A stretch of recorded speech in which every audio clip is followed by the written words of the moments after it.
अगर आप इसके पहले के चैप्टर्स को देखना चाहते हो तो टॉप राइट में आपको लिंक मिल जाएगा। शाओडे के फोन कॉल सुनने के बाद वूचैन ने फिलहाल शावी की प्रॉब्लम तो सॉल्व कर दी, लेकिन कल उसे शंघाई जाना ही पड़ेगा। बैठा हुआ काम करते वक्त वो सोचने लगा, कोई अमीर आदमी शावी के पीछे पड़ा है। पता नहीं क्यों मुझे लग रहा है कि बात इतनी सिंपल नहीं है। उसके दिमाग में हजारों पॉसिबिलिटीज आने लगी, लेकिन सबसे ज्यादा जो बात सही लग रही थी वह ये थी, लिन शेंगजोंग के पीछे कोई ताकत है और वो है शिंग फैमिली। लगता है उनका बैकग्राउंड बिल्कुल आम नहीं है। कल शंघाई जाके इस मामले को जड़ से खत्म करना ही पड़ेगा। अगले दिन शंघाई में शाओडे की कंपनी के डॉर्मेट्री में वूचैन सीधा शावी के रूम में घुस गया। हल्की सी मुस्कान के साथ उसने छेड़ते हुए पूछा, तो मेरी लेडी ने सब कुछ पैकिंग कर ली, लिंग जॉन से मिलने के लिए रेडी हो? वूचैन की बात सुनकर शावी थोड़ी हिचकिचा गई। मैं कल रात मेरे पास कोई और चॉइस ही नहीं थी।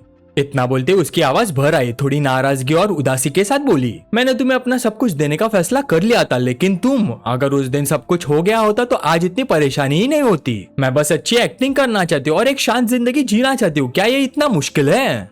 यह कहकर उसने हिम्मत जोड़ते हुए अपना कोट उतार दिया और पक्के इरादे से बोली, बॉस प्लीज मुझे एक्सेप्ट कर लीजिए, मैं आपकी औरत बनना चाहती हूँ। लेकिन अफसोस की बात है कि ऑथर ने हमें इस हिस्से में नजारे देखने का मौका नहीं दिया। वूचैन उसके पास आया, उसे ध्यान से देखा और मुस्कुराते हुए बोला, शावी क्या अच्छी एक्टिंग करने के लिए जरूरी है कि तुम मेरी ही औरत बनो? चाहे तुम लिंगजोंग के साथ जाओ या उस थर्ड यंग मास्टर के साथ, क्या वो तुम्हें एक्टिंग नहीं करने देंगे? शावी ने गुस्से और शर्म के भी जवाब दिया, वो लोग चेयरमैन के सामने कुछ भी नहीं है, आप उनसे 100 गुना ज्यादा हैंडसम हैं। और जब से मैंने आपको पहली बार देखा था तब से मैं आपको एडमायर करती हूँ। पिंक में जो आपने टीवी पर किया था उसके बाद तो मैं आपको और भी ज्यादा पसंद करने लगी, इसलिए अगर बात आपकी हो तो मैं तैयार हूँ। वूचैन उसके एक्सप्रेशन को देखकर हल्का सा मुस्कुरा दिया। एडमायर करना अलग बात है, सबसे इम्पोर्टेंट बात यह है कि तुम मुझसे प्यार नहीं करती। शावी ने बिना झिझक जवाब दिया, मेरे पास एक्टिंग का टैलेंट है, बस मुझे दूसरों से 5 या 10 गुना ज्यादा मेहनत करनी होगी। मैं जरूर फिल्म इंडस्ट्री में अपनी जगह बना लूंगी। चेयरमैन समझ रहे हैं ना मैं क्या कहना चाहती हूँ? सबसे पहले मुझे अपनी रोजी रोटी और करियर की प्रॉब्लम सॉल्व करनी है, उसके बाद ही मैं प्यार के बारे में सोच सकती हूँ। वूचैन ने पूछा, अच्छा अगर तुम मेरे साथ आ गई तो शाओडे के काम का क्या प्लान है? शावी ने तुरंत जवाब दिया, अगर छोटा सा गोल बोलूं तो सबसे पहले मैं सुपरस्टार टाओ मैनिंग को पीछे छोड़ना चाहती हूँ। ये सुनते ही वूचैन की आंखें बदल गई, वो हैरान रह गया। टाओ मैनिंग को पीछे छोड़ना सिर्फ एक छोटा सा गोल है? आखिर टाओ मैनिंग देश की सबसे बड़ी ट्रैफिक सुपरस्टार्स में से एक थी। वूचैन ने दोबारा शावी को गौर से देखा, उसे लगा जैसे उसके अंदर फ्यूचर की एक बड़ी सुपरस्टार की झलक दिख रही हो। फिर उसने मनी मन सोचा, लगता है चार्मिंग लड़कियों के सामने मेरी रेजिस्टेंस वैसे ही बहुत कम है, लेकिन अभी मैं इसे कोई नई आइडेंटिटी नहीं दे सकता। कहीं ओवर कॉन्फिडेंट हो गए और नई मूवी खराब कर दी तो बहुत बड़ा नुकसान होगा।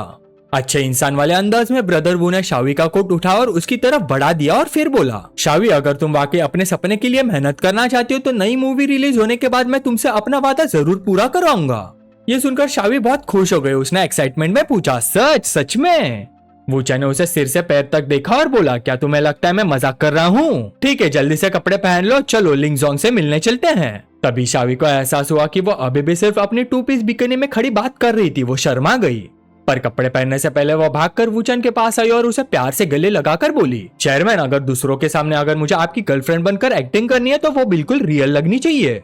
इसलिए शावी ने खुद ही वूचैन की गर्दन पर एक हिकी बना दिया। वूचैन ने मनी मन सोचा, ये लड़की कितनी तेज और चालाक है, अब मैं मना भी कैसे करूं? उसने भी शावी को अपनी भाव में ले लिया। कुछ देर बाद दोनों आराम से चलकर ओल्ड मैन लिन के सामने पहुंच गए। दोनों को इतना क्लोज देखकर और उनके गले पर निशान देखते ही रूम में मौजूद हर इंसान सन रह गया। सब बिल्कुल शॉक में थे। आखिर ओल्ड मैन लिन ने चुप्पी तोड़ी, मिस शाओ क्या आप वाकई मिस्टर वू की वुमन हैं? उधर गुई रूबो का चेहरा बिल्कुल सफेद पड़ चुका था, उसके माथे पर पसीना बह रहा था। वो मनी मन घबरा कर सोच रहा था, ओ नो, कल तो मैं लगभग अपनी होने वाली भाभी को ही बेचने वाला था। शांत रहे गुई रूबो, नॉर्मल बिहेव कर, शायद ब्रदर वो को कुछ पता नहीं होगा। वूचैन आराम से सोफा पर बैठ गया। उसने आवाज लगाई, शाओडे इधर आओ। उसने अपना बायां हाथ शाओडे के कंधे पर रखा और दायां हाथ शावी के कंधे पर, फिर लिनजॉन की तरफ देखकर बोला, लिनजॉन सीधी बात करता हूँ, ये कंपनी इन दोनों लड़कियों के लिए बनाई गई है, मूवी बनाना भी सिर्फ इन्हें खुश रखने के लिए है। इतनी सी बात भी तुम समझ नहीं पाए और अपने पीछे कौन खड़ा है उसकी इन्वेस्टिगेशन भी नहीं की। वूचैन की बात सीधा निशाने पर लगी। ओल्ड मैन लिन ने हैरान होकर बोला, पीछे? किसके पीछे मिस्टर वो, आप क्या कहना चाहते हैं? वूचैन ने सीरियस एक्सप्रेशन के साथ कहा, अनजान बनने की एक्टिंग मत करो, तुम लोग जो कर रहे हो उसका कोई मतलब नहीं है। लिनजॉन आप निकल जाओ, दरवाजा राइट साइड पर है, तुम्हें छोड़ने की भी जरूरत नहीं है। ओल्ड मैन लिन गुस्से से कांप रहा था, लेकिन उसके पास चुपचाप वहां से निकलने के अलावा कोई ऑप्शन नहीं था। रूम में मौजूद सब लोग शॉक में वूचैन को देख रहे थे। सबके दिमाग में बस एक ही सवाल चल रहा था, क्या मिस्टर लिन शियांग फैमिली से हैं? तभी वूचैन ने सच बताया, लिंगजोंग सिर्फ शिया फैमिली का एक मोहरा है। हम पहले भी उनके कुछ मोहरों से निपट चुके हैं, जैसे रियल एस्टेट वाले शी ब्रदर्स। अब सबकी बातें एकदम क्लियर होने लगी। शावड़े हैरानी से बोली, शी ब्रदर, मिस्टर वो मतलब शिया फैमिली बदला ले रही है। अब मामला और भी सीरियस हो चुका था। वूचैन ने समझाया, शी ब्रदर्स का बैकर पहले वाला चेयरमैन था, लेकिन उसके पीछे भी शिया फैमिली ही थी। पर शंघाई रियल एस्टेट सिर्फ शंघाई में ही काम करती थी, उनका स्केल बहुत छोटा था, उनके लिए इन्वेस्ट करने लायक नहीं था। लेकिन इस बार शिया फैमिली का असली टारगेट शावी है, क्योंकि हमारी फिल्म कंपनी उनके सबसे बड़े बिजनेस के लिए खतरा बन चुकी है।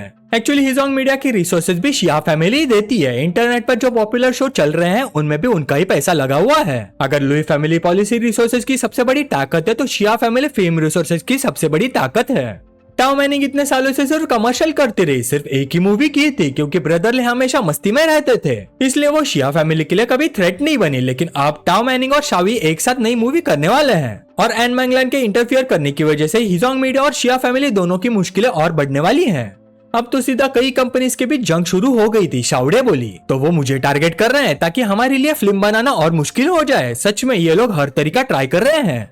शावी ने थोड़ा सोचते हुए कहा, पिछली बार लुई फैमिली प्रॉब्लम बन गई थी और अब शिया फैमिली, क्या मुझे कभी चैन से जीने नहीं मिलेगा? वूचैन आराम से कुर्सी पर टिक गया और मुस्कुरा कर बोला, इसी वजह से तो मजा आता है, जो तूफान आने वाला है उसके लिए तैयार हो जाओ, आने दो। फिर सीन चेंज हुआ। पिंगो घबराया और बोला, अब क्या करें, हॉट सर्च देख लीजिए, टॉप 10 में से 7 टॉपिक्स हमारे बारे में, और हेडलाइंस भी कितनी बकवास है। मिस्टर वो मैं और बर्दाश्त नहीं कर सकता, इंटरनेट वाले बहुत ही रूथलेस हैं। शावड़ी गुस्से में बोली, ये लोग कितने घटिया बातें लिख रहे हैं, शी फैमिली से भी ज्यादा बेशरम है। वूचैन ने मुस्कुराकर शावी से पूछा, डर लग रहा है? शावी ने बिना एक्सप्रेशन बदले जवाब दिया, बिल्कुल नहीं। वूचैन मुस्कुराए, गुड, अभी जितना बड़ा तूफान होगा बाद में उतना ही बड़ा पलटवार होगा। ये कहकर वूचैन ने अपना फोन निकाला और चिंगी को कॉल लगाया। आज इंटरनेट पर तुम्हारे छोटे भाई के बारे में बहुत बातें चल रही हैं। थर्ड यंग मिस्ट्रेस, क्या तुम आज मुझसे मिल सकती हो? उधर चिंगी लॉलीपॉप का एक कश लेते हुए बोली, तुमने जो 2 कंडीशंस प्रॉमिस की थी अभी तक उनमें से एक भी पूरी नहीं हुई और फिर भी मुझसे मदद मांग रहे हो। वो आसानी से मानने वाली नहीं थी। वूचैन ने मुस्कुराकर जवाब दिया, किसने कहा मेरे पास नहीं है? थर्ड यंग मास्टर की सारी फोटोज आज ही इंटरनेट से गायब हो जाएंगी और डोंग फैमिली का मैटर भी लगभग सेटल हो चुका है। बस थर्ड यंग मिस्ट्रेस को थोड़ा सा सपोर्ट करना होगा, उसके बाद लुई ग्रुप के 30% प्रॉफिट आसानी से तुम्हारे हाथ में होंगे। ये ऑफर काफी टेम्पटिंग था। चिंगी बोली, मिस्टर वो, अगर ऐसा है तो मेरे छोटे भाई का मैटर तुम्हारे हवाले। कॉल खत्म होते ही वूचैन ने पेंगी की तरफ देखा, मैं डॉक्यूमेंट्स बाद में भेज दूंगा, सब कुछ बहुत ध्यान से करना। आज हम हॉट सर्च में नंबर 7 पर है ना, कल मैं चाहता हूँ पूरी हॉट सर्च सिर्फ हमारी हो। सीधा ट्रेंड डोमिनेट करना था, पेंगी कॉन्फिडेंस के साथ बोला, ठीक है बस देखते जाइए, मैं कब से इसी मोमेंट का वेट कर रहा था। अगले दिन सुबह होते ही इंटरनेट पर नई खबर फैल गई। एक नेटिजन बोला, अरे कल वाली हॉट सर्च देखी तुमने? दूसरा बोला, हाँ लेकिन आज तो पूरा मामला उल्टा हो गया। पहला बोला, और सुना, जिस आदमी का नाम आ रहा था उसने खुद सब रूमर्स डिनाई कर दिया। सच में पूरा गेम पलट चुका था। स्कूल के स्टूडेंट भी इस ड्रामा को बड़े ध्यान से फॉलो कर रहे थे। ब्लैक कपड़े वाला लड़का बोला, भाई पिछले 2 दिन से चल रहा है, ये जबरदस्त गॉसिप फॉलो कर रहा है क्या? येलो कपड़े वाला लड़का बोला, मुझे गॉसिप में इंटरेस्ट नहीं है, लेकिन जो विक्टिम वाली शॉर्ट ड्रामा रिलीज हुई है वो बहुत ही मस्त है।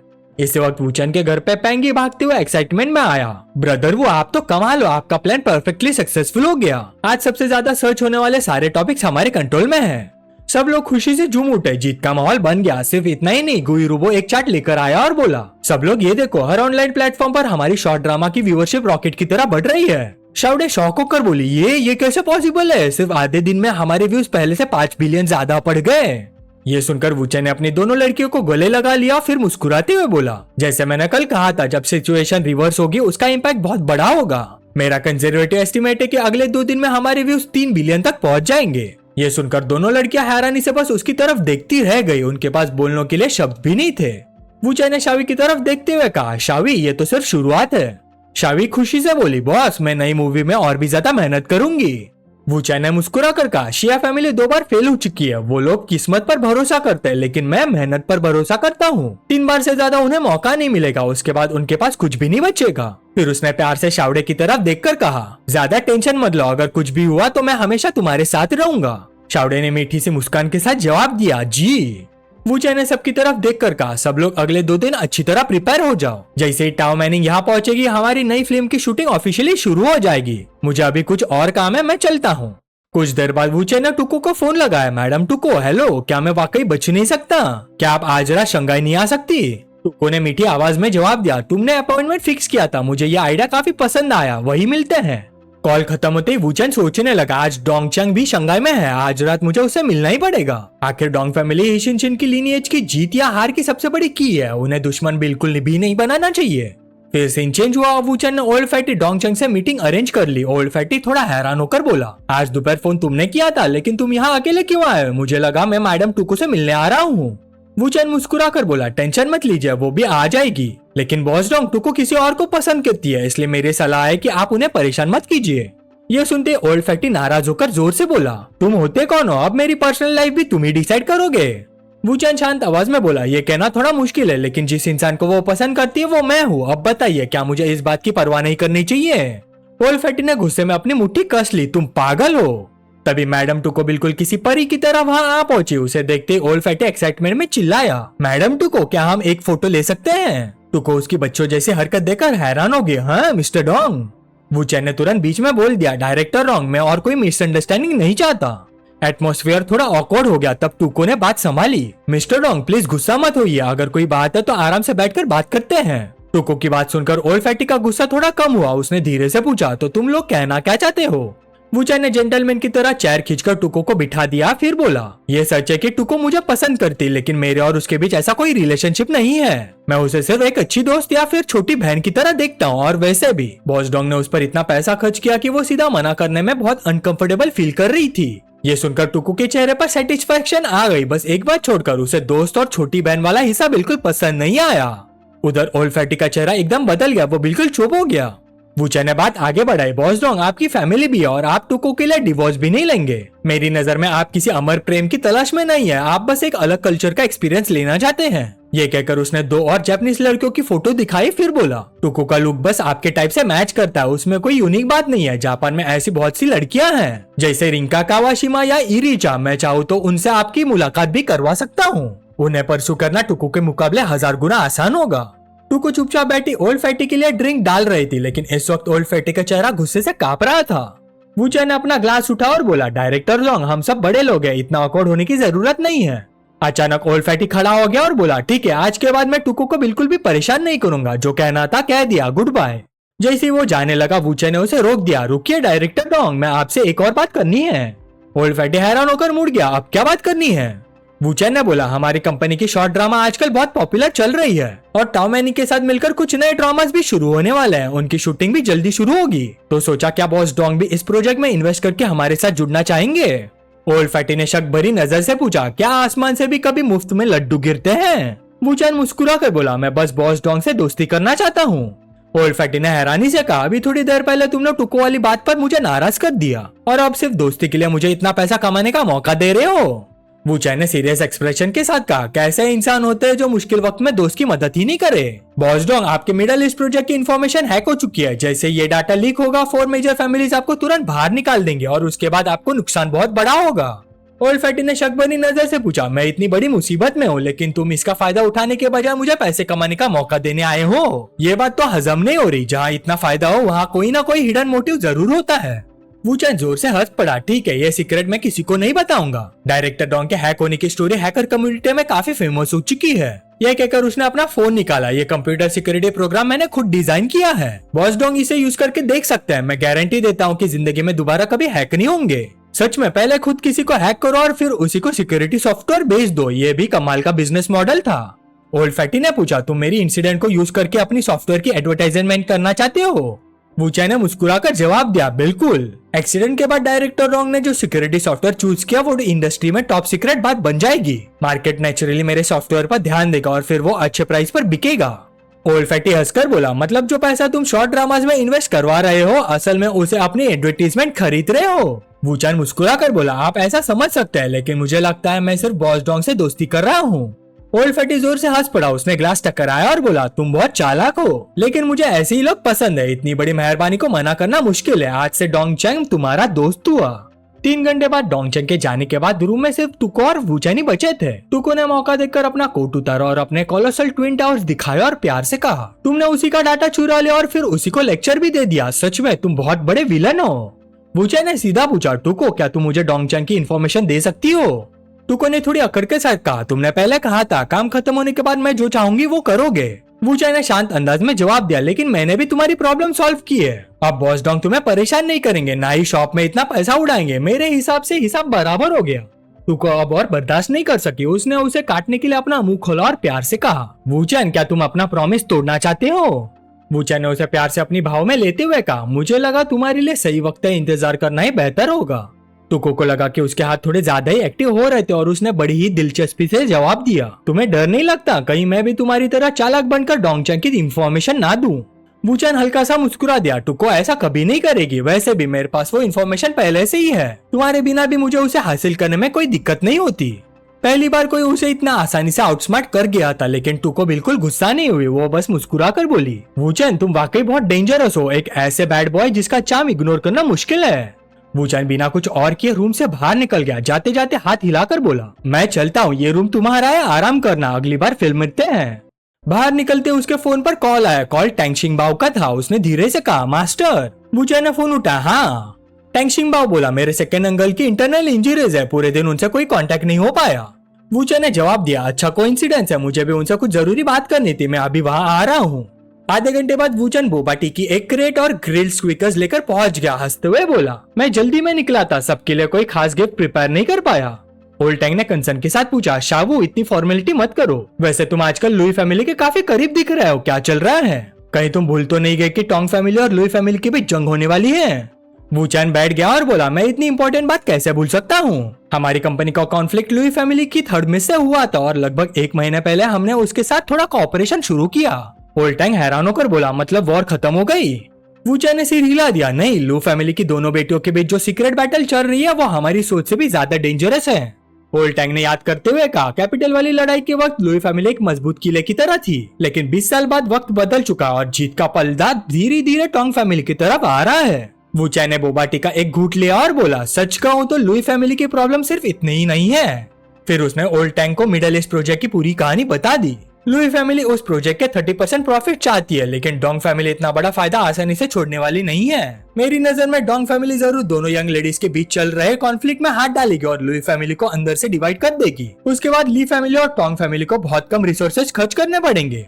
सबसे अच्छा होगा अगर कमजोर थर्ड मिस चिंगी को इंचार्ज बना दिया जाए, तब उसके पास हमारे साथ कोऑपरेट करने के अलावा कोई ऑप्शन नहीं बचेगा और धीरे धीरे लुई फैमिली के सारे रिसोर्सेज हमारे कंट्रोल में आ जाएंगे। ओल्ड टैंग ने सिर हिलाते हुए कहा, अगर लुई फैमिली वाकई वही करे जो वूचैन कह रहा है तो उससे अच्छी कोई बात हो ही नहीं सकती। ठीक है वूचैन, तुम बस अपना प्लान आगे बढ़ाओ और टैंग फैमिली की जरूरत पड़े तो बिना झिझक मुझे बता देना।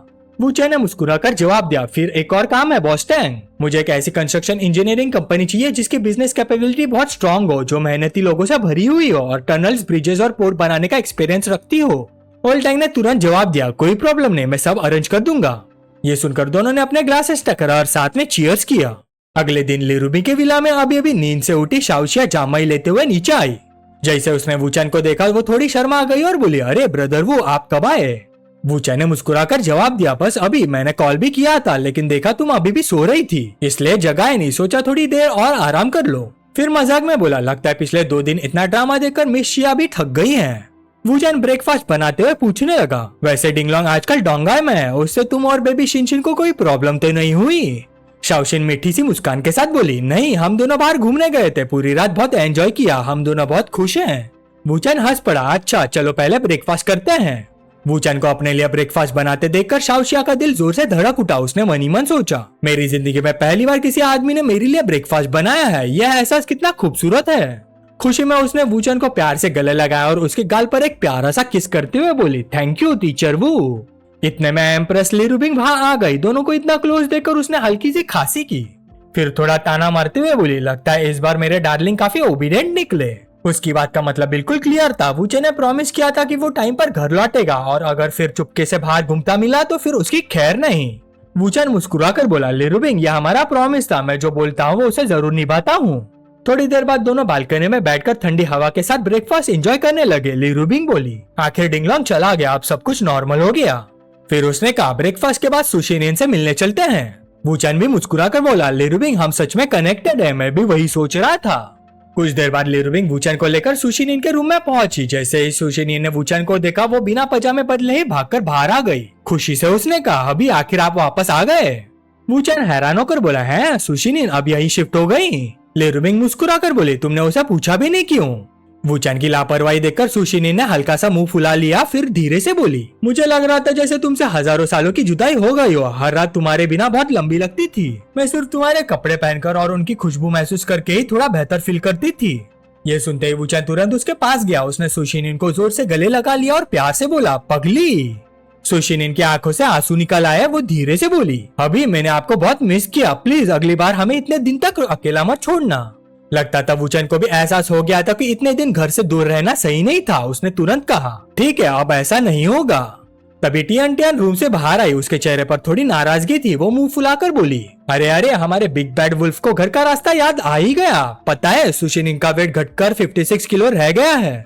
वूचैन ने प्यार से उसके सिर पर हाथ फेरा, फिर बोला, 1 महीने में हमारी टियान टियान कितनी बड़ी हो गई। टियान टियान शर्मा कर बोली, ऑफ कोर्स सुशिनिन आपको इतना मिस कर रही थी कि ऑलमोस्ट टूट ही गई थी, लेकिन वो काम में भी बहुत बिजी थी, इसलिए मैंने उसका थोड़ा वर्कलोड शेयर कर लिया। वूचैन ने कहा, काम की बात चली रही है तो सब लोग ये मेरा प्लान देख लो। ये सुशिनिन और वू फैमिली के बीच एक ऑपरेशन प्लान है। हम अलग अलग देशों के रॉयल फैमिलीज के लिए स्पेशल ज्वेलरी सप्लाई करेंगे। उसे सुनते ही ल्यूरुबिंग थोड़ी नाराज हो गए। उसने पूछा, क्या वूरैंग को पैसे कमाने में हेल्प करना ही काफी नहीं था, अब तुम सुशिनिन को भी उसमें इन्वॉल्व करना चाहते हो। साफ था ल्यूरुबिंग को सुशिनिन का उस औरत के साथ काम करना बिल्कुल पसंद नहीं आ रहा था। वूचैन ने प्यार से समझाया, स्वीटहार्ट इससे सुशिनिन और जिनफू को इंटरनेशनल मार्केट में एंट्री मिल जाएगी। सुशिनिन ने सीधा पूछा, अभी अगर मैं ये करूंगी तो क्या मुझे आपसे ज्यादा मिलने का मौका मिलेगा। वूचैन मुस्कुराकर बोला, शायद। ये सुनते ही सुशिनिन खुश होकर बोली, ठीक है मैं मान गई। ल्यूरुबिंग कुछ कहने वाले थे कि वूचैन तुरंत उसके पास गया और उसे गले लगा लिया और प्यार से मनाते हुए बोला, मैं ये सब डिंग फैमिली को गिराने के लिए कर रहा हूँ, तुम्हें नाराज करने के लिए नहीं। ल्यूरुबिंग ने थोड़ा नखरा दिखाया, फिर टॉपिक बदलते हुए बोली, लेकिन इसे टियान टियान का वर्कलोड और नहीं बढ़ेगा, अभी तो वो सुशिनिन से सीखने ही शुरू किया है।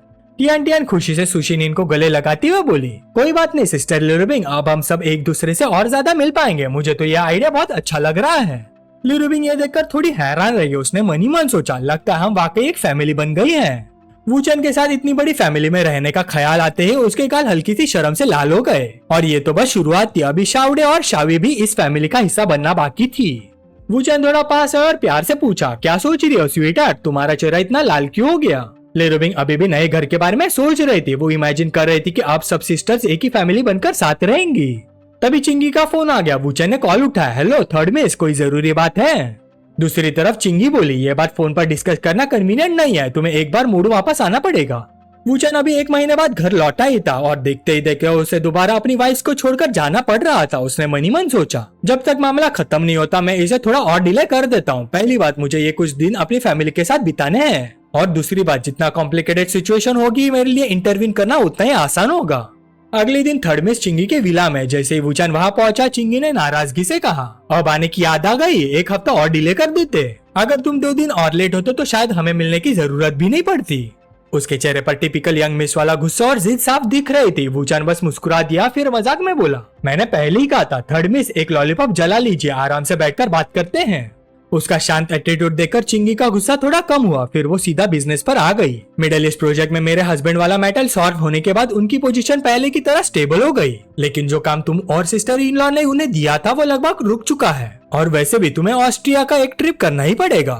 वूचैन हंसकर बोला, तुम्हें डर नहीं लगता, लुई फैमिली की इतनी कॉन्फिडेंशियल बातें एक आउटसाइडर को बता रही हो। चिंगी ने लॉलीपॉप बुझाते हुए कहा, सबसे पहले एक बात जान लो, मेरा बड़ा भाई यानी एल्डेस्ट यंग मास्टर, उनकी तबीयत ठीक नहीं रहती, लेकिन वो लुई फैमिली के सबसे बड़े बेटे हैं, इसलिए बाहर वाले उनकी पोजीशन को चैलेंज करने की हिम्मत नहीं करते। लेकिन कुछ ही दिन पहले मेरे बड़े भाई की कंडीशन अचानक खराब हो गई और ऑस्ट्रिया वाले ऑफिस में भी प्रॉब्लम शुरू हो गई। सेकंड मास्टर ने फॉरेन फोर्सेस के साथ मिलकर पावर ग्रैब करना शुरू कर दिया है, कितने बेशरम है। वूचैन ने तुरंत कहा, लगता है मिडिल ईस्ट प्रोजेक्ट फेल होने का गुस्सा भी उसी में निकाला जा रहा है, इसलिए थर्ड मिस ने मुझे स्पेशली बुलाया है। असल में तुम मेरे पीछे खड़ी ली और वू फैमिली की स्ट्रेंथ यूज करना चाहती हो, ताकि सामने वाले को भी पता चले कि सिर्फ उसके पीछे ही फॉरेन सपोर्ट नहीं है। ये सुनते ही चिंगी चुप हो गई। उसने सिर्फ वूचैन की तरफ देखा, साफ था उसने उसकी बात बिल्कुल सही पकड़ ली थी। वूचैन हल्का सा मुस्कुरा कर बोला, अगर तुम चाहती हो कि मैं ये काम करूँ तो मुझे कोई प्रॉब्लम नहीं, लेकिन थर्ड मिस इस बार मेरी कंडीशंस भी सुन लो। चिंगी ने मजबूरी में कहा, ठीक है बताओ, देखते हैं इस बार तुम्हारी क्या कंडीशंस हैं। वूचैन शरारती मुस्कान के साथ बोला, मेरी कंडीशन है मुझे तुम चाहिए थर्ड मिस। ये सुनते ही चिंगी नाराज होकर बोली, बेशरम। वाह गाइस, अगर स्वैग चाहिए तो वूचैन जैसा। वूचैन तुरंत हंस पड़ा, अरे मेरा मतलब वो नहीं था, मैं बस इतना कह रहा हूँ कि हम दोनों इतने क्लोज है, हर बात में इतना घुमा फिरा कर बात करने की क्या जरूरत है, और बाकी बातों की चिंता मत करो, मैं किसी का फायदा उठाने वाला इंसान नहीं हूँ। लेकिन थर्ड में जैसे कि मैंने पहले भी कहा था, मैं किसी भी मामले में कॉन्फिडेंस लैक नहीं करता। चिंगी ने गहरी सांस लेकर कहा, ठीक है पहले मिशन की बात करते हैं। लैब पोर्ट और लैब सिटी को जोड़ने वाली ब्रिज प्रोजेक्ट कुछ कॉम्प्लिकेटेड रीजंस की वजह से रुक गई है। हमें उसे दोबारा शुरू करना है और टाइम पर कंप्लीट भी करना है। ये मिशन पिछली बार से भी ज्यादा मुश्किल है और इस बार का फॉरेन कंट्री में है, तो क्या तुम इसे हैंडल कर पाओगे? वूचैन ने पूछा, डिटेल्स में बताओ। चिंगे ने समझाया, लोकल गवर्नमेंट के लीडर्स पैसा बर्बाद कर रहे हैं और प्रोजेक्ट को इग्नोर कर रहे हैं। एक एथनिक ग्रुप भी इकट्ठा होकर प्रोजेक्ट में रोज ट्रबल क्रिएट कर रहा है। पोर्ट से कंस्ट्रक्शन साइट तक जाने वाली सारी रोड्स तोड़ गई है। इंजीनियर्स इतने परेशान हो चुके कि लगभग सामान बांधकर घर लौटने वाले हैं। ये सब सुनकर वूचैन के चेहरे पर एक्साइटमेंट आ गई। इंटरेस्टिंग, ठीक है मैं समझ गया। फिर उसने कहा, और हाँ, डोंग फैमिली को खत्म करने की प्रोसेस लगभग कंप्लीट हो चुकी है। थर्ड मिस, आप वो फैमिली को लेकर मिडिल ईस्ट प्रोजेक्ट के प्रमोशन प्रोसीजर हैंडल कीजिए और मेरे वापस आने का वेट कीजिए। चिंगे हैरान होकर बोले, हैं तुम्हारा वापस आने का वेट? किस बात का वेट? वूचैन खड़ा हुआ और शरारती अंदाज में हंसकर बोला, थर्ड मिस अभी तुम्हारे रिएक्शन देखने लायक है। ही ही ही ही ही। उसकी बात सुनते ही चिंगी को वूचैन की पहली वाली कंडीशन याद आ गई। उसका हमेशा वाला ठंडा एक्सप्रेशन गायब हो गया। उसकी जगह शर्म और झिझक आ गई। वो कुछ बोलना चाहती थी लेकिन सिर्फ अटक कर रह गई। वूचैन तुम कितने बेशरम हो। विला से बाहर निकलने के बाद वूचैन ने अपने भाई ली राउटाई को फोन लगाया। ली राउटाई आजकल कैसे हो? ली राउटाई ने बेचैनी से जवाब दिया, भाई बाहर छुपकर रहना बहुत बोरिंग है, मत पूछो। वैसे बताओ मुझे किस बात के लिए कांटेक्ट किया? वूचैन ने इंस्ट्रक्शन दिया, लाउडा और बाकी ब्रदर्स को कॉल करो, सब स्किल्ड लोगों को साथ लेकर मेरे साथ ऑस्ट्रिया चलो। ये सुनते ही ली राउटाई एक्साइटमेंट से भर गया। वो तुरंत बोला, ठीक है ब्रदर इन लॉ, ये तो कमाल की बात है। अगले दिन वूचैन, लाउडा और ली राउटाई ऑस्ट्रेलिया के एक कंस्ट्रक्शन साइट पर पहुंच गए। ली राउटाई ने हैरानी से पूछा, ब्रदर इन लॉ आप हमें सीधा कंस्ट्रक्शन साइट पर क्यों ले आया? हम यहाँ क्या करने वाले हैं? वूचैन मुस्कुराकर बोला, बस मेरे साथ चलो, थोड़ी देर में सब समझ आ जाएगा, पहले अंदर चलते हैं। कुछ देर बाद वूचैन ने एक बड़े से गोल दरवाजे पर नॉक किया। हेलो मैं वूचैन हूँ, नया प्रोजेक्ट लीडर। क्या यहाँ के सारे लोकल वर्कर्स घर वापस चले गए हैं? दरवाजा खुला, अंदर से एक बहुत खूबसूरत सावली लड़की बाहर आई। उसने अपना इंट्रोडक्शन दिया। हेलो मिस्टर वो, मेरा नाम ले है। जब चाइनीज इंजीनियर्स वापस चाइना चले गए तो वर्कर के पास कोई काम नहीं बचा, इसलिए सब लोग घर चले गए। वूचैन ने तुरंत कहा, अगर अभी तुम फ्री हो तो फिलहाल मेरी असिस्टेंट बन जाओ। नए इंजीनियर्स 3 दिन के अंदर एक एक करके आ जाएंगे, तब तक वर्कर्स को इन्फॉर्म कर दो कि 3 दिन बाद सब लोग वापस काम पर आ जाएं। ले खुश होकर बोली, सच? ठीक है मैं सबको बता दूंगी। वूचैन ने आगे कहा, अब हम उस ट्राइब के पास जाएंगे जो प्रोजेक्ट में प्रॉब्लम क्रिएट कर रहा है, तुम मेरी ट्रांसलेटर बन सकती हो। ये सुनकर ले थोड़ी हिचकिचाई और बोली, जोंग के ट्राइब से पंगा लेना आसान नहीं है। फिर सब लोग उस ट्राइब की तरफ निकल पड़े। ले अभी भी थोड़ी परेशान लग रही थी। ली राउटाई हंसकर बोला, अरे जब ब्रदर इन लॉ हमारे साथ है तो डर किस बात का? एक ट्राइब क्या 10 ट्राइब भी आ जाए, ब्रदर इन लॉ सब हैंडल कर लेंगे। 2 घंटे बाद सब लोग ट्राइब के बेस पर पहुंच गए। सबको लगा था कि यहाँ लोग बस भाले या तीर कमान लेकर घूमते रहेंगे, लेकिन असली सीन देखकर सब लोग हैरान रह गए। हर आदमी के हाथ में बड़े वाले लॉलीपॉप्स और दूसरे मॉडर्न लॉलीपॉप्स थे। ली राउटाई धीरे से बोला, ब्रदर इन लॉ ये लोग बड़े लॉलीपॉप लेकर घूम रहे और इन्हें ट्राइब बोलते हैं। ये ट्राइब कुछ ज्यादा ही अजीब है। बेस के बीच में एक बूढ़ा चीफ्टन बैठा हुआ था। उसने वूचैन की बात सुनने के बाद कहा, ब्रिज प्रोजेक्ट के लिए वो छोटी रोड्स दोबारा खोलनी होंगी? नहीं, उन रोड्स की वजह से हमारी 10 से भी ज्यादा ट्राइब्स के पानी का रास्ता बंद हो गया है। अब उन्हें कई घंटे का लंबा चक्कर लगाना पड़ता है। आना जाना मिलकर 10 घंटे से ज्यादा लग जाते हैं। ली राउटाई ने मजाक करते हुए कहा, इतनी सारी वाइव्स हैं, लगता है दिन भर काफी बिजी रहते होंगे। वूचैन ने उसे आंखों से शांत रहने का इशारा किया। ली राउटाई थोड़ा पेशेंस रखो। फिर उसने चिफ्टन की तरफ देखकर कहा, तो असली प्रॉब्लम पानी है। अगर बस इतनी सी बात है तो हमारे इंजीनियर्स आपके लिए वेल्स खोद देंगे। हमारे इंजीनियर्स के लिए कोई मुश्किल का काम नहीं है। ओल्ड चिफ्टन ने सिर हिला दिया। मैंने पहले भी उन इंजीनियर्स को कहा था, लेकिन हमारी ट्रेडिशन को रिस्पेक्ट करने वाला और क्वालिफाइड इंसान उन्हें मिला ही नहीं। वूचैन ने पूछा, क्वालिफाइड उसका मतलब? बुढ़े चिफ्टन ने समझा, यह जमीन हमारे देवताओं की कृपा से पवित्र है। जो भी इस जमीन पर काम करेगा उसे देवताओं का चुना हुआ बहादुर होना चाहिए।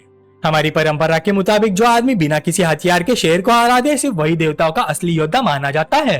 ये सुनते ही ली राउटाई धीरे से बोला, ऐसा इंजीनियर तो पूरी दुनिया में ढूंढने से भी नहीं मिलेगा। ये बुड्ढे ने शायद किसी हीरो की कहानी देख ली है।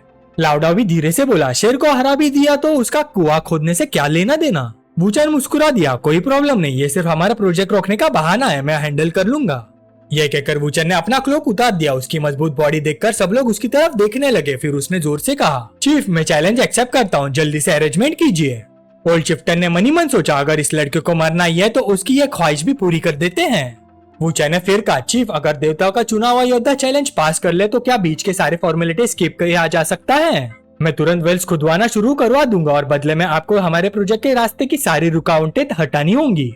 ओल्ड चिफ्टन थोड़ा असहज होकर बोला, ट्रेडिशन तो ट्रेडिशन होती है, जितने अधिकार मिलते हैं उतनी जिम्मेदारियां भी निभानी पड़ती है, सोच समझकर फैसला लेना। वूचैन ने सामने खड़ी 3 लड़कियों की तरफ उंगली करते हुए कहा, अच्छा, मतलब मैं उनमें से किसी को भी चूज कर सकता हूँ? तो फिर मैं उसे चूज करता हूँ। उसने सीधा मिन की तरफ इशारा कर दिया। ये देखते ओल्ड चिफ्टन की आंखें एकदम बड़ी हो गई। वो कुछ देर चुप रहा, फिर दूसरे एल्डर के साथ जाकर धीरे धीरे बात करने लगा। वूचे ने हैरानी से ले से पूछा, ये लोग क्या डिस्कस कर रहे हैं? कहीं कोई फॉर्मिडल रिचुअल या कोई और प्रॉब्लम तो नहीं है? ले ने थोड़ी झिझक के साथ कहा, ऐसी बात नहीं है मिस्टर वू, आपने अभी जिस लड़की को चूज किया है वो चीफ की बेटी है। ये सुनते ही वूचन एकदम पीछे उछल गया। लाउडा और ली राउटा दोनों बिल्कुल स्पीचलेस हो गए। ली राउटा के दिमाग में तुरंत अजीब अजीब सीन्स चलने लगे। उसने इमेजिन किया चैलेंज खत्म होने के बाद वूचन चीफ के बेटी से शादी कर लेता है। चीफ के बेटी वूचन से कहती है, ओ ब्रेव चैलेंजर, मुझे एक्सेप्ट कर लो। फिर कुछ साल बाद दो छोटे बच्चे भागते हुए उसके पास आते हैं और बोलते हैं, हेलो अंकल टाई। ये सोचते ली राउटा ने अपना सिर पकड़ लिया। ब्रदर इन लॉ, आपकी चॉइसेस को समझना मेरी बस की बात नहीं है। कुछ देर बाद एल्डर के साथ बात करने के बाद ओल्ड चिफ्टन वापस आया और बोला, अगर तुम मेरी बेटी को चूज करते हो तो प्रोसीजर थोड़ा कॉम्प्लिकेटेड हो जाएगा, क्योंकि हमें फैमिली ट्रेडिशंस फॉलो करनी पड़ेंगी। वूचे ने पूछा, मुझे क्या करना होगा? ओल्ड चिफ्टन ने समझाया, पुराने जमाने में हमारी फैमिली को चीफ इसलिए चुना गया था क्योंकि हम सबसे बेहतरीन शिकारी थे। हम पूरे ट्राइब के लिए बहुत सारा शिकार लेकर आते थे, लेकिन हजारों सालों में वो स्किल धीरे धीरे कम हो गई। इसलिए हमारी फैमिली का हिस्सा बनने के लिए तुम्हें एक बार में 5 पंचों को मारकर दिखाना होगा। वूचे ने बिना सोचे जवाब दिया, समझ गया, लेकिन टाइम बचाने के लिए जंगल में शिकार करने की जरूरत नहीं। मैं कुछ दर्जन कबूतर खरीद लेता हूँ और यही सबके सामने अपनी स्किल दिखा लेता हूँ। ओल्ड चिफ्टन हंस पड़ा, अच्छा है, मुझे तुम्हारा कॉन्फिडेंस पसंद आया, ठीक है। 1 घंटे बाद वॉरियर चैलेंज की पूरी तैयारी हो चुकी थी। ली राउटा ने पूछा, ब्रदर इन लॉ रेडी हो? वूचे ने मुस्कुराकर अपनी स्किल्स दिखाना शुरू कर दी। सबसे पहले उसने अपना हथियार घुमाया। इतनी स्पीड और कंट्रोल देखकर सब लोग हैरान रह गए, ये मेरा पहला तरीका है। फिर उसने धनुष उठाया। हम लोग एक बार में 1 तीर चलाते हैं, लेकिन मैं एक साथ 3 तीर चलाता हूँ। 3 तीर एक साथ निकले, बिल्कुल किसी लेजेंडरी हीरो की तरह। ये मेरा दूसरा तरीका है। फिर वूचे ने एक छोटा सा पत्थर उठाया, उसे गोली की तरह चला दिया। एक ही बार में चैलेंज कंप्लीट हो गया। कबूतर एक के बाद एक नीचे गिरने लगे। फिर वूचे ने मुस्कुराकर पूछा, बस या फिर कोई और तरीका भी दिखाना है? ओल्ड चिफ्टन अब सच में उसकी स्किल देखकर डर गया था। वो जल्दी से बोला, नहीं, बिल्कुल जरूरत नहीं। वूचे ने तुरंत कुछ स्किल्ड वर्कर्स को बुलाया। कल तुम सब मेरे साथ मिलकर कुआं खोदोगे। अगले दिन जब कुआं तैयार हुआ और उसमें से पानी निकला तो पूरा ट्राइब खुशी से झूम उठी। पानी आ गया, सच में पानी आ गया, अब हमें दूर दूर तक पानी लेने जाना नहीं पड़ेगा। ले राउटा हैरानी से बोला, ब्रदर, मैंने कभी नहीं सोचा था कि आप ये सब भी कर लेते हैं, ये सब कब सीखा? तभी ले भागती हुई वहाँ आई। उसने घबरा कर कहा, मिस्टर वू, सिटी गवर्नमेंट ने अभी नोटिस भेजा है, हमारा प्रोजेक्ट अप्रूव नहीं हुआ। उनका कहना है कि प्रोजेक्ट के कई पार्ट स्टैंडर्ड पर खरे नहीं उतरते। वूचन बिल्कुल शांत रहा। उसने कहा, चलो ली राउटा, हम लीडर से मिलने चलते हैं, और हाँ, मुझे तुमसे थोड़ी एक्टिंग भी करवानी है। ली राउटा थोड़ा हैरान होकर बोला, मुझसे? ब्रदर इन लॉ, मुझे क्या करना होगा? वूचन सिर्फ मुस्कुरा दिया, बाद में पता चल जाएगा। लाउडाओ ने अपने लोगों को ऑर्डर दिया, सब लोग कुएं की सिक्योरिटी करो, कोई इसे नुकसान नहीं पहुंचाना चाहिए। फिर वो लगभग 500 ब्रदर्स को लेकर वही तैनात हो गया। थोड़ी देर बाद वूचन सिटी के सीनियर लीडर से मिलने पहुंच गया। वो अंदर जाकर बोला, हेलो लीडर्स, मैं ब्रिज प्रोजेक्ट का नया इंचार्ज हूँ। एक बुढ़ा लीडर ठंडे अंदाज में बोला, डॉक्यूमेंट सबमिट करने तो पब्लिक अफेयर ऑफिस जाओ, यहाँ क्यों आए हो? वूचन ने सीधी बात की। उसने बिना घुमाए अपना फोन निकाला और बोला, लीडर, क्या यहाँ पहले से सब कुछ इतना ही केयरलेस तरीके से हैंडल होता है? हमने अभी प्रोजेक्ट संभाला ही था और इतनी सारी प्रॉब्लम सामने आ गई, मुझे सच में समझ नहीं आ रहा। ये बोलते हुए वो फोन स्क्रॉल करने लगा। कुछ देर बाद उसने मुस्कुराकर कहा, मिल गया, सेकेंड यंग मास्टर लुई और डिंग फैमिली के बीच ट्रांजैक्शन रिकॉर्ड, सोचा आपको भी दिखा देता हूँ। ये देखते ही बुढ़ा लीडर घबरा गया। वो तुरंत खड़ा हो गया और चिल्लाया, तुम ये क्या बकवास कर रहे हो? कौन सा ट्रांजैक्शन, कौन सा ट्रांसफर? वूचन ने फोन थोड़ा उसकी तरफ घुमा दिया और बोला, मैं एक इंटेलिजेंस मर्चेंट हूँ। बिजनेसमैन की हर मूवमेंट की इन्फॉर्मेशन मेरे पास होती है। डार्क वेब और हैकर वर्ल्ड में भी मेरी काफी कनेक्शंस हैं। अगर आप प्रूफ देखना चाहते हो तो पिछले 10 सालों का आपका पूरा हिस्ट्री भी निकाल सकता हूँ। यह सुनते बुढ़ा लीडर का सारा एटीट्यूड हवा हो गया। अब उसके पास चुप रहने के अलावा कोई ऑप्शन नहीं था। वूचन ने आराम से हाथ उठाया और बोला, रिलैक्स, मैं यहाँ धमकी देने नहीं आया, मैं तो बस कॉपरेशन की बात करने आया हूँ। अगर आपको वीडियो पसंद आई तो लाइक और शेयर जरूर करना और सब्सक्राइब करो पिकमी को, ताकि आपको मिलती रहे डेली मानवा की कहानियां हिंदी में। अगला पार्ट और भी इंटरेस्टिंग होगा, तो मिलते हैं नेक्स्ट वीडियो में।